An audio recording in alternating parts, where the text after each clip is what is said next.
Hello, hello! Kamusta? Kamusta mga siya? Ha? Na-miss niyo ba ako? O naasar na kayo? Sabi ng isang follower.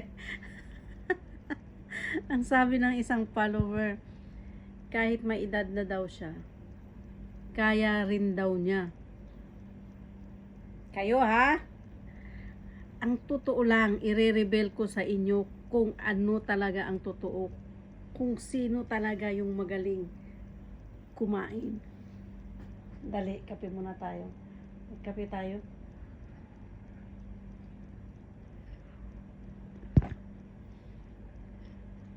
Ikaw gusto mo malaman kung sino magaling kumain?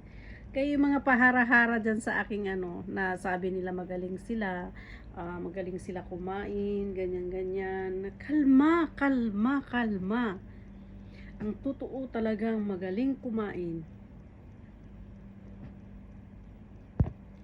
ay ang single dad na edad 60 to 65 pataas. Nilalangaw tuloy ako. Yung 60 pataas, yan yung magagaling kumain. Tanong nyo kung bakit. Gusto nyo ba assignment nyo yan? Ha? Gusto nyo ba assignment mo yan? Gusto nyo ba? Ako na lang sasagot. Alam nyo kung bakit? Kasi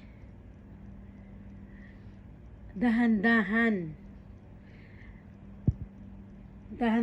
siyang kumain. Dahan-dahan siyang kumain. Gininguya niya talaga ng husto. Ibig sabihin, at ninanamnam. Siyempre kapag bata-bata pa, mabilisan talaga yun kasi mabilis matapos, mabilis siyang kumain eh. Kaya hindi na niya ninamnam yung pagkain kung agaano ka sa, basta lunok lang siya ng lunok. Hindi mo alam kung ano ba talaga ang pinagmamadali ng single dad na bata-bata pa at saka single.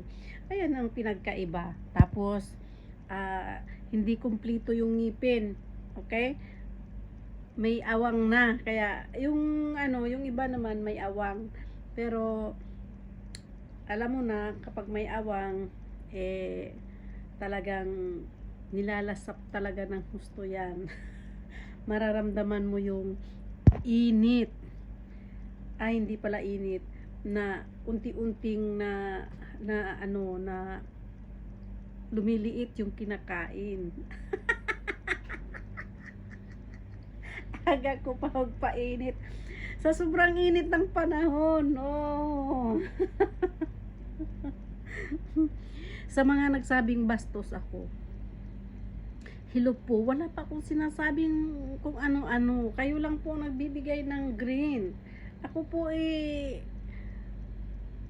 kahit pa ulit-ulitin nyo po yung mga video ko, wala po yan. Kaya sa mga nagsasabi na matanda na ako, alam nyo, malibog pa rin ako. Alam nyo, nagtatanong ako kung bakit dito ako sa harap nyo. At saka dito ka rin nagpo-comment. Oo.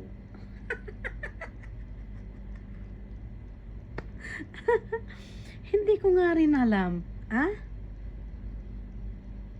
Kung sinasabi mong malibog ako, ano ka pa?